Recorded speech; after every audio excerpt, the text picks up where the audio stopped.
Hello, everybody. This is Fernando Vina, two-time Gold Glover, MLB All-Star, and you're listening to Jim on Base. Welcome to the Jim on Base podcast. My name is Jim Stevens, and this is the podcast that catches you up with some of your favorite athletes and other entertainment figures.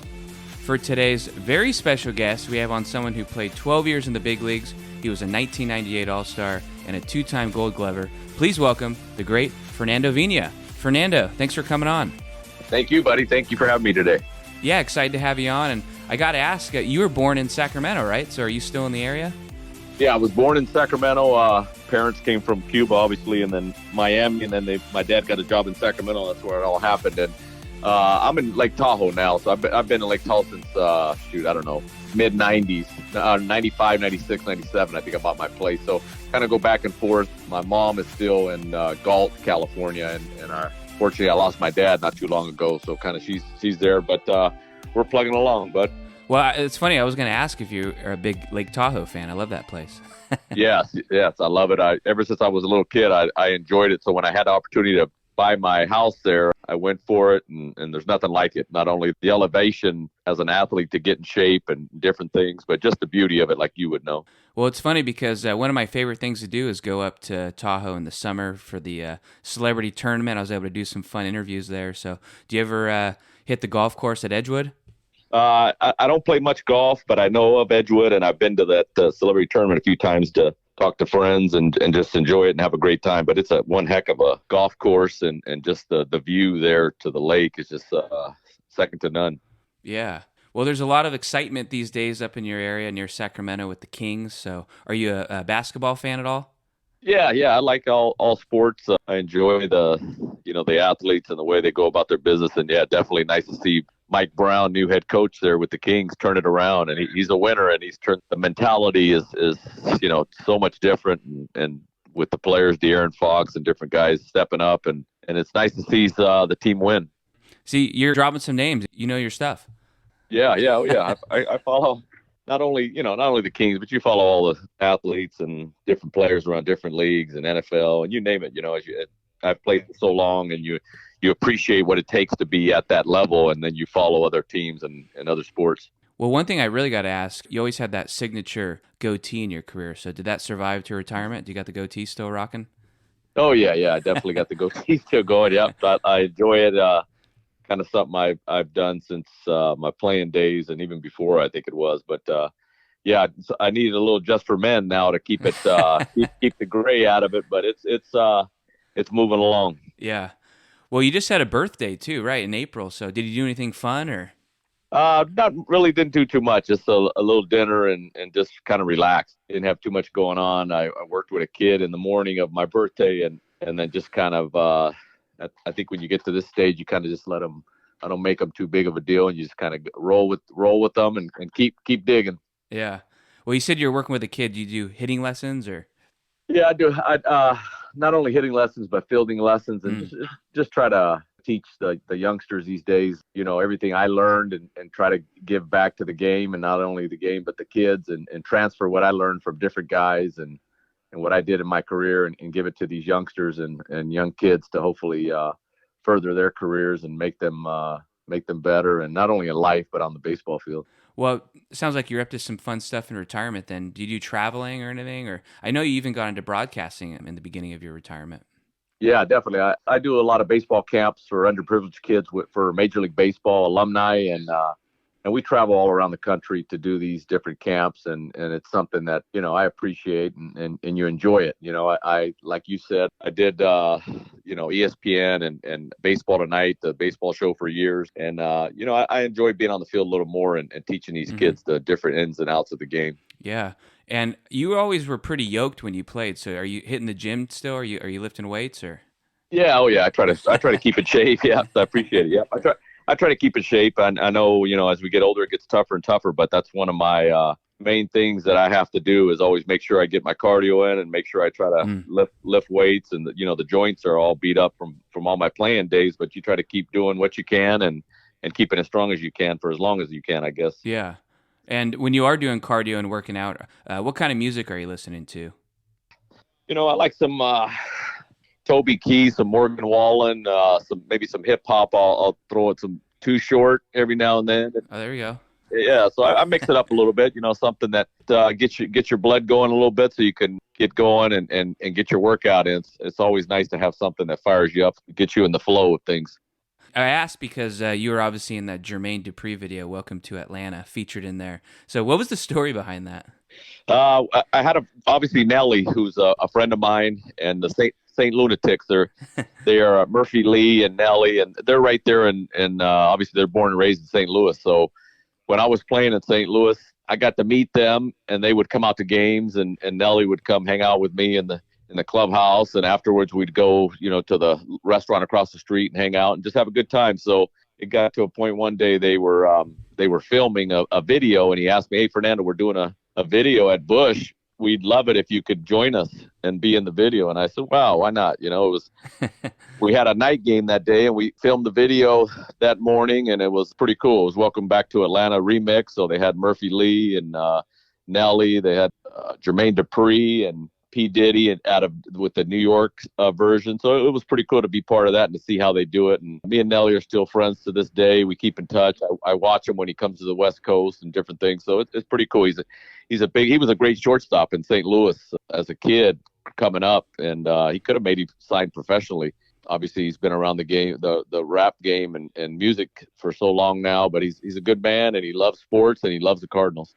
That's awesome. Yeah, you always hear, the musical artists admire the athletes and the athletes admire the musical artists. So it's cool when you can collaborate, Oh, yeah. And he gives so much back to the community. I know in St. Louis we did so much to give back, and for his sister that passed away and different things. So, yeah, it's fun to follow because they work their tails off also to be at the level they are. It's kind of like an athlete. So it's kind of all mixed together. So it's fun to watch. Yeah.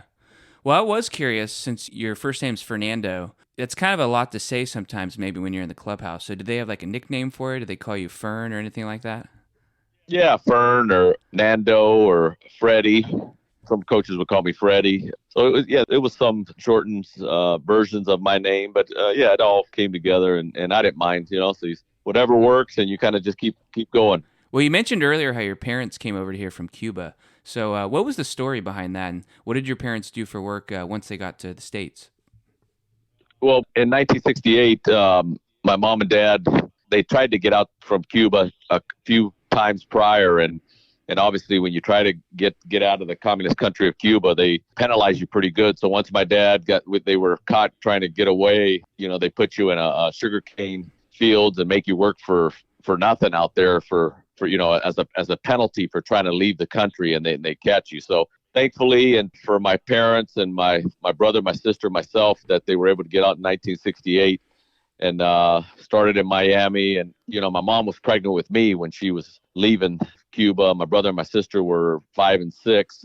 So started in Miami, and my uncle, Carlos, who, God bless him, just passed away not too long ago. He left Cuba a little bit earlier. He was able to find a job at a lumber mill in Sacramento, and he was able to help my dad when we got to, when they were able to get to Miami and found him a job at the same lumber mill. So that's how it all started in Sacramento. And, the life started. It wasn't easy because my parents just showed up with the, 3 kids and suitcases and nothing else. So it was a tough life, but it was something that, to this day, I always look back, and it's what molded me and gave me my work ethic. I like to say my 2 idols in my life were my mom and my dad, and that's who I looked up to, and that's who gave me that work ethic. And I appreciate it because it continued for me my whole life through my career in baseball, and I continue to go that route and work hard to this day. Wow. Yeah, it's quite the story, and it also made me think, too, like, your parents, I don't know, did they speak much English, or as a kid, did you have to kind of interpret for them and speak to adults as a kid? Because that's got to make you grow up kind of fast. Yeah, definitely. They didn't speak too much English at all, but, my dad would try and say some words, but he would, they were hard to understand. My mom was a little bit better, but not the same. They both had huge accents and strong accents, and when they would speak. So, I would help them out, but it worked out for me too, because I speak Spanish fluently and I'm able to talk in the game of baseball, that was huge because I had a lot of teammates that only spoke Spanish. So I was able to translate for them also. Or if we went to McDonald's, I remember Edgar Renteria, a great friend of mine and teammate of mine. he didn't speak too good of English. So when we'd go to McDonald's or something, he would tell me what he wanted at McDonald's and I'd order for him, So just different things that would help out as you keep going. And that all started with my parents. Wow. Well, was there any athletes in the family, or were you the only one, or? My brother played. He was a left-handed pitcher. He played until college and then ended up having to start working to make money. But he was a great athlete and a great pitcher, great hitter also. My sister was a very good softball player. And that's it. I mean, we all love sports. My dad played professionally in Cuba. They don't call it professionally there, but he played in Cuba and loved baseball. And, he lived and died baseball. So, baseball is very big in our family and our blood and the, Cuban family. Boxing or baseball, that's what Cuban heritage is all about. Yeah, so when your parents leave from there, nowadays, do you still go back? Because obviously you have family there. Have you ever visited? Or I went back in 1989, so it's been a while. But it's tough to go back because when my mom and dad, the way they came here and the situation in Cuba, the communist country that it is, and the way they treat their people, no food, no medication, you got to really, they're going through tough times, and it's been that way for years. I was able to go back in 89 because I was on the USA team. So I played for Team USA, and we played against the Cuban national team there in Cuba. And I was able to see all, where my parents grew up, where they lived. They actually lived in a garage, and I got to see the garage where my parents grew up, and they took me around. So it was pretty cool to see the history and everything that they went through to get out of there. But it's a sad situation because again, the communist country that it is, it takes so much away from the people and health wise and food wise. So it's a tough life, and hope someday it could turn around. Yeah, definitely. And when you're in Sacramento growing up, who were your favorite teams and players? Were you a Giants fan or? You know what? I like the Giants, and I like the A's also, the Oakland A's. I mean, I never forget, the Bert Campaneris and Joe Rudy, Sal Bando, Ray Fosse, those type of teams. And with the Giants, you had Jose Uribe, Orlando Cepeda, just different guys that played for the Giants that you followed. And that, as a kid, that's who I would, I'd watch these games on TV. I'd love to watch games on TV because I learned. And at night, I would just dream, and pray. I said, man, I dream about being a Major League Baseball player. I knew it would. Yeah, I never thought it would ever come close to being a reality. But man, that's the things I would think about and watch. And I just wanted to be a baseball player. And lo and behold, it happened. Thank God. Yeah.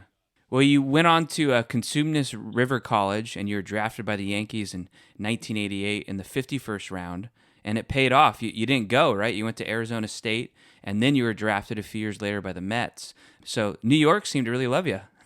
Yeah. New York was good to me. Yeah, definitely. I went to Consumnes River College out of high school. We coached wing there. We had a decent year. I was with a bunch of guys, and we played Legion ball together. That we went to the Western Regionals the year before, so we kind of stuck together. Went to junior college. I led the state in hitting that year. I hit 530, and led the state of California. And then from there, I got drafted by the Yankees, which was pretty cool. I'll never forget the scout, Greg Orr. It was tough because I thought I should have got drafted out of high school, but the other people have to believe in you and take a chance on you. And I really appreciated and respected Greg Orr taking a chance on me. I know it was late in the draft, but at least he put me on the board, and it gives you hope, So from there, I went to Sac City College and had a good year with Jerry Weinstein, Park Harmazi, very top-of-the-line coaches, are the best at what they do. And I was able to go to a 4-year scholarship to Arizona State University. So that's what was, huge in my life. I never forget the coach at Arizona State, Jim Brock, and Patsy, his wife. They came over to our house, which my parents had never experienced before. So they came into a Cuban household, that didn't speak much English and kind of sold the program. And that was the end of the story there. I signed with Arizona State as quick as I could because I appreciated what Jim Brock and his wife coming to our house and coming inside and talking to us about the university and the program. Not that it needed to be sold, what it meant. So that's where it all started for me at the 4-year level. Then you eventually got snagged by the Mariners, right, in the Rule 5 draft. Yes. And you made your debut with them April 10th, 1993. And I was thinking, is that the 30-year anniversary the other day? That was recent, right? Yes, it was. Yep, you're right. Yep, it was. I led the Pac-10 in hitting at Arizona State, played a great shortstop, and I was drafted, like you said, by the New York Mets and started my career. It came to year 2. I think by the 3rd year, the Mets had to protect me, put me on the 40-man, or another major league team could come in and pick me in the Rule 5 draft and take me away from the Mets, and that would give me a shot to make the major league team. And man, it was something I never forget. That phone call from the Mariners. Woody Woodward called me at 6 a.m, and my mom comes and gets me in my room and tells me, "Oh, you got a call from the Mariners." I said, "What? I'm with the Mets." And they had taken me in the Rule 5 draft, and that's, if you can imagine playing A ball with the Mets the year before. And from A ball, going into spring training with Lou Piniella as your manager, Lee Ilya as your coach, and then all of a sudden you're in a clubhouse with Ken Griffey Jr., Randy Johnson. I mean, these type of players, Jay Buhner, these type of players all around you. And I'm coming in from A ball. I was like, walking on eggshells. But man, it worked out. I had a good spring and made the ball club, and that's where my major league career started. Yeah, what was your debut like? I don't think you were hitting. Was it like a defensive replacement or something? I don't remember if I came in as a defensive replacement or a pinch runner. I know they'd have me come in and pinch run and to steal bases. I think it was 6 for 6 in stolen bases that year. I was just, like I said, I had a decent spring. I was happy to make the team because I had to make the team or they would have a shot to send me back to the Mets. So I made the club, and you can imagine how ecstatic and excited I was to go from A ball to the big leagues from one year to the other. Yeah. What was it like playing with Lou Piniella? He seems intense. Yeah, he's fire. I mean, he's a fiery guy. He's definitely is hard on rookies and loves veteran players. I remember that, but I appreciated him again and respected the opportunity he gave me, because without him taking a chance on me and believing in me, I would have never made that club. So he gave me a chance as a rookie. Made some mistakes here and there, on the base pass or learning mistakes, but he took a shot on me, and playing for him was awesome. It was good times. And again, I was in the big league, so I was trying to take it all in, and on top of that, learn, at the same time. So it was tough and pressure packed, but I continued to grind and keep digging with the situation that I was dealt with. Yeah. And you mentioned some great names like Griffey Jr., Randy Johnson. Other names that stood out for me were like Omar Vizquel, Brett Boone. Did those guys take you under their wing at all? Oh, yeah. I mean, how could I forget Omar Vizquel? He took me under his wing and brought me into his house there in Seattle. And, I mean, you can imagine this guy is obviously a gold glover. He was a class act, and the way he took ground balls, the way he turned himself into a great hitter.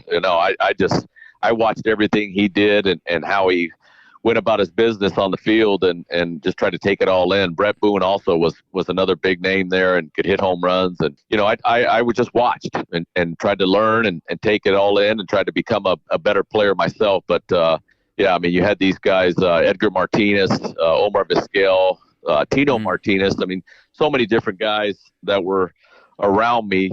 I was in awe, but I couldn't be in awe because I had to play. I had to be a major league player because I was there with them.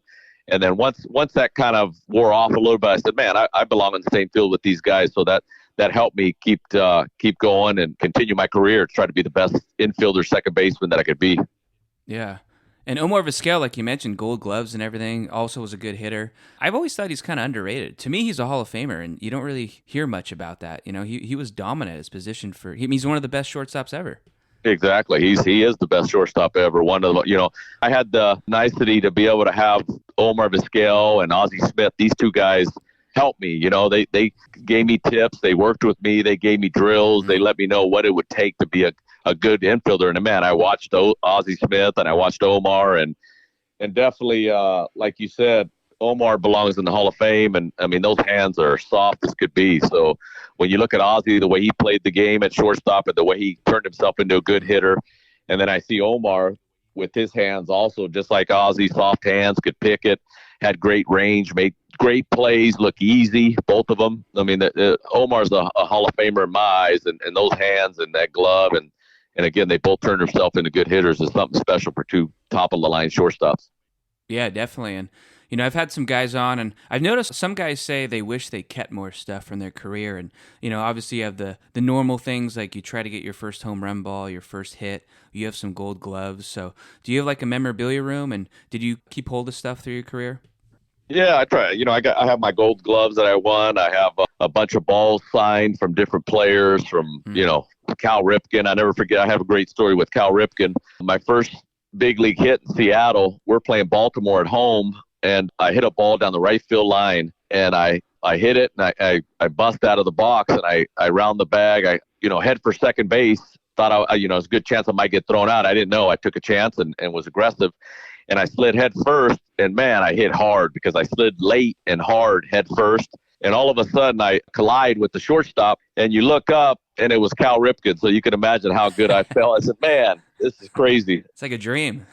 Yeah, not only did I go in hard, I was safe for a double, and it was Cal Ripken right there that I ran into. So what a special moment. Yeah, definitely. That's surreal. Yeah. Well, you eventually get over to the Brewers, and you talk about a tough guy, Mike Matheny. What was it like playing with him? And I think you were there, right, when he got hit in the face and was spitting blood in the bucket, trying to refuse to come out of the game?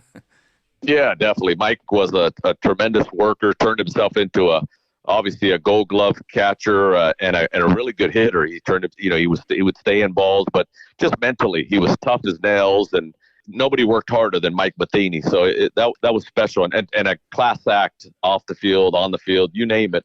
So it was a blessing for me to see a guy like that go about his business, the kind of person he was, and just, we'd go over to his house for lunches and breakfast and enjoy the company. So, yeah, he was a tremendous player, and Milwaukee was a place where I got started to be able to play every day after I got traded over there. So it was a great opportunity for me, playing for another great manager in Phil Gardner, Scrap Iron, who was obviously another guy that was wound tight. And I loved it, and I made the best of it, and was able to make, Milwaukee. We didn't win much, but we had a good team. We had Greg Vaughn, we had Jeff Cirillo, Jose Valentin. We had different players, Matheny, Dave Nilsson, different John Jaha, different guys that we all kind of were, underdogs, and we played together, and we made the best of it. You know who else was kind of underrated? A slugger for a while there, Jeff Jenkins. That was a good name, I thought.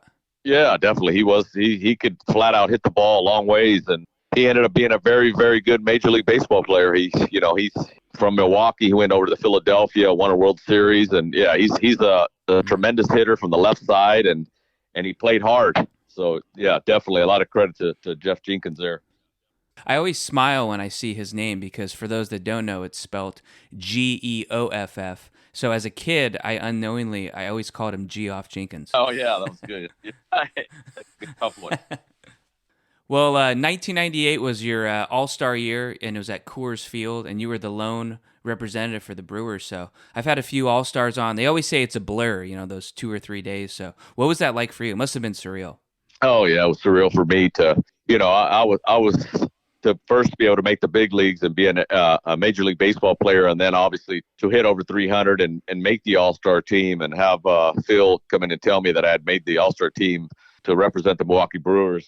Man, that was a special time. And then all of a sudden here you're in the clubhouse with Sammy Sosa, McGuire. I mean, so many different guys, Vinny Castilla, so many top-of-the-line players, and I'm in this same clubhouse with them. So, again, you had to pinch yourself, keep your feet on the ground and say, wow, I'm in this, and I belong here. So, it was a tremendous moment in my life, and to be an all-star is something that stays with you throughout your whole life. So it's something I'm grateful for, and I appreciate it, and man, it was a good feeling.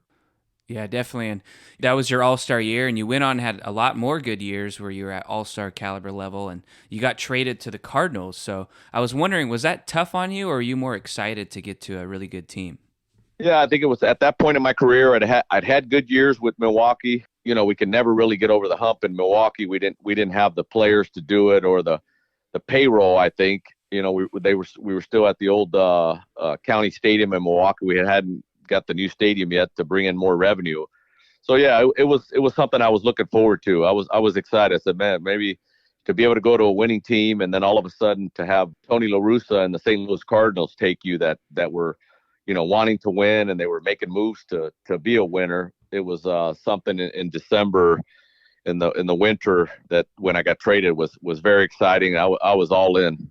And 3 of the 4 seasons you were there, you made the playoffs. You guys went to the NLCS 2 times. So talk about exciting teams, and not only that, but with a very historic team in the Cardinals. Yeah, definitely. So much history. I'll never forget, George Kissel, Stan Musial, Red Shandy, Lou Brock, Bob Gibson, just so many names and guys that would be around us when I was in spring training and during the season. These guys were obviously, the history is second to none there, and a great place to play. The fans were special, number one fans around. But all of a sudden, like you said, it put me into a situation that I had a chance to play playoff baseball, which I wasn't accustomed to from, in Milwaukee. And man, that was a whole different playoff baseball. Was night and day, something I'd never experienced. The game is just different at that level, and at that excitement and the pressure that comes along with it. It was when you would play these playoff games, you'd be done and sitting in the clubhouse, and you couldn't even really move afterwards. You had to sit in there a couple, 2-3 hours. I'll never forget sitting in there with Will Clark after we had played a playoff game, and you just sit there and talk baseball for 3 hours just to calm down. It really got your heart racing, and it was something special. And it's something that I think it takes a different type of player, a different type of heart to be able to succeed in a playoff caliber atmosphere. And I appreciated it because I was able to take it all in, and I loved it. And I loved to perform in those situations. Well, you mentioned Will Clark, and he's a friend of the show. He's been on a few times, and his last year on the Cardinals, he hit like 345, and you had him, Jim Edmonds, Mark McGwire was there when you were on the Cardinals, J.D. Drew. It seems like you can't help but become a good hitter when everyone's, at the top of their game like that, right? Yeah. I mean, hitting is contagious, and you watch how other guys work. We had Albert Pujols also, who is obviously a Hall of Famer and just an incredible player, incredible person to us. We talk to this day and just a good man. We had Edgar Renteria, Scott Rowland, who is just a Hall of Famer now. So Jim Edmonds, incredible outfielder, incredible hitter. McGwire, just I think the work ethic that you would see from all these guys. And, being a good hitter, being a good baseball player just doesn't happen overnight. You have to work. I know it's a cliche, but you have to work, before practice and after practice. And these guys all did. And I would watch that, and I would work myself. And I think we all kind of, when you have a winning ball club and you have a winning manager and Tony La Russa, everybody sticks together and you stay connected, and you're on a string, really. Everybody's got to be on that same string, pushing the same way. And I think when you have these caliber of players, that's what made us so good. And that's why, we had these type of years that we did, because, we had high-end guys. Edgar Renteria was a tremendous shortstop. He not only was he a great shortstop, but when the moment was the brightest, he came up so big. He won 2 World Series himself with base hits, with the Marlins one and with the Giants another one. And he was just a big-time pressure-packed player. So all these guys together, taught me how to be a great player when the pressure was on. And Mike Matheny came over too. He joined you in St. Louis. That's right. Yeah, we had Mike Matheny also. Yeah, he was our catcher, solid as a rock. I mean, another guy that just would work to be the best he could. He wasn't always the best catcher, and he turned himself into a Gold Glove catcher, kind of like I did as an infielder. So he's a guy that gave it all he had, and another guy that worked his rear end off to be a great hitter also. So he had some good years hitting and learned to hit the ball line to line and was able to stay inside balls. So we had just a full complement of not only great players, but obviously great character players. Well, you talk about working hard and becoming a Gold Glover. You got your Gold Gloves in 01 and 02. So what did you have to work more at throughout your life? Were you more naturally a defensive guy or offensive guy? You know what? I think I had to work on both sides of the ball, to be honest with you. I was a guy that, I was athletic and I had talent, but at that level, to be successful at the big league level, you really have to buy in, and you have to work on things and, work on things you're not good at. Also, I think a lot of, even with these kids these days or major league players, sometimes we work on things or we do things that we're good at all the time. I think we always got to work on things that we're not so good at. And I did that as an infielder. I never forget working with George Kissel. God bless him. Rest in peace. That's the reason they would call the St. Louis Cardinals the Cardinal Way, because that's what he would do in the minor leagues, teach kids how to bunt, how to take ground balls. And with me in the big league level, he'd have 10 different type of ground balls he would be able to hit to me. And we would do that pregame every day. And I never forget, he told me, Fernando, when we take ground balls, I want to be able to see the button on your cap. So that meant that I'd have to have my eyes on the ball and keep my head there for a second or two after I fielded the ground ball. And we started with that and did that, had to get top spin ground balls, back spin, slow rollers, you name it, glove side, backhand. And when I started doing that, I started winning gold gloves, and I stopped making little cheap errors on the routine ground balls. And George Kissel taught me a ton. And I think that's where it all started. You have to, take it to a next level as an infielder to be great. And I think that helped me a lot. And also hitting the ball, I was able to learn to stay inside the ball, and I was a leadoff hitter, so I had to hit the ball from line to line and hit it where the ball was pitched to be successful. And that's what I was able to do. Did you have any favorite pitchers that you really looked forward to playing behind when it was their day to start? Yeah, I think I'll never forget him. He passed away when we were on the road in Chicago. Darryl Kyle. He was a fiery soul, and God bless him also and his family. We lost him during the year, which was a sad moment for myself and our team. But man, he was so fun to play behind because he was so fiery and just a great guy to be. He worked fast as an infielder. You want that. Matt Morris was another guy that that really worked fast and was a guy you loved playing behind because he was a gamer, a bulldog. Jason Isringhausen that was a closer who was a tremendous pitcher. Just we had a lot of guys that were connected and in line with all of us and kind of they worked fast, and as the infielders you want that, so you're ready to go. You're on the balls of your feet all the time. Yeah, you mentioned Darryl Kyle, and when he passed away, I was a young fan, and I'll always remember seeing that on TV and stuff. So I was curious though, how was the news broken to you guys? I imagine you're just there for another game, maybe in the clubhouse. Like, who breaks the news to you guys? Yeah, it was sad because the night before, obviously, we were in Chicago playing the Cubs, and that's a big rivalry for us. And the night before, we were at Harry Carey's eating dinner with Darryl and a few of the players. Wow. It was a sad time in my life when that happened because we were there that night, and the next morning we're in the clubhouse and at Wrigley Field, and Darryl hadn't showed up, and that was obviously scary for everybody because that's not like Darryl. He would always be early. So he hadn't showed up, and Tony and Walt Jocketty, they called back to the hotel and checked, and man, they had to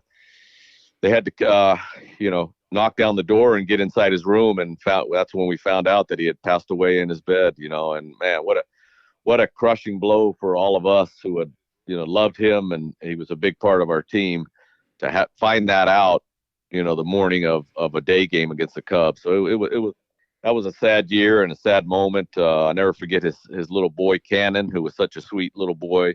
His wife, they had just built a new home in San Diego that he didn't get to enjoy. So just a sad moment, for when things like that happen in life. Yeah, I'll always remember the clip of Joe Girardi coming out and telling the fans, something terrible has happened, the game's canceled. And he was a fellow California guy. Yeah, he lived in San Diego, and wife and kids, and to see that happen, and just you don't, in life you don't know why things happen sometimes, and they can be they hurt you so much, and I don't know, it's tough to pick up the pieces when we were there in Chicago, but we had to keep moving and keep plugging and do it in Darryl's honor and memory, and that's what we tried to do. It wasn't easy, but we tried. And you guys eventually had a makeup game, and you beat the Cubs 10-4. So at least that was a little nice, in his honor. Yeah, definitely. I mean, because again, the Cubs were a big rivalry series for us, and we'd have our fans there, and the Cubs fans would pack the house. And yeah, it wasn't ideal. We were all kind of hurting from the situation, but we had to keep playing in Darryl's memory, and it wasn't the best situation, but we tried to make it as good as we could. And one last thing on that, I just had to say, like, it was a lot to go through no matter what, but Jack Buck had just passed away, like, within the week, right? So there's just a lot going on in a short period of time.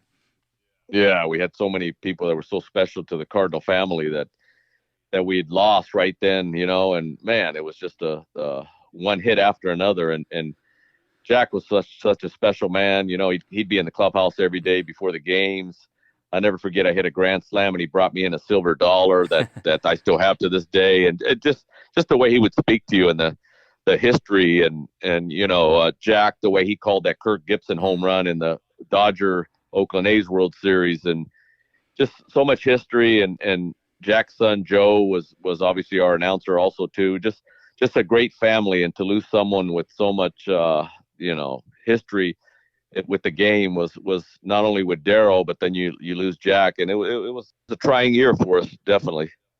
Yeah. And you mentioned Joe, great guy. I had him on the show, and a lot of fun talking to him. So, in the Bay Area, everyone likes to hate on Joe Buck, but I had him on the show, and he was great. Yeah, Joe's awesome. I never forget in St. Louis, Joe was involved with helping kids that had cancer and different things at different hospitals in St. Louis. And I know he would pick me up and we would go see the kids and pick up their spirits. And Joe's an awesome guy. He's obviously a tremendous sports announcer, with the best, and his dad was the best. So, the apple doesn't fall too far from the tree, but he's a great sports man, and a great man in general. So it's great to be part of things with him and do things with him also. One thing I forgot to ask, do you have any kids or? Yes, I have a son. His name's Jordan. He's 32 years old. He's a full-time police officer in San Diego. Oh, very cool. Yeah, and he also coaches on his days off, if you can believe it. He works, full time as an officer, which is tough to do. And then he's a coach at Cal State San Marcos on the baseball team there. So he loves helping kids and teaching them, and is enjoying his time as a coach also. That's awesome, because I was going to ask, what else are you up to today? But you got an empty nest. Yeah, exactly. Exactly. I'm trying to keep it moving. We're getting older, but. Like I said, I work with a lot of kids to keep me going, and I love the game of baseball, and it'll always be part of my life. One last question. What's going on with you in your world right now? Like, do you have any summer plans, anything going on in the near future? You know what?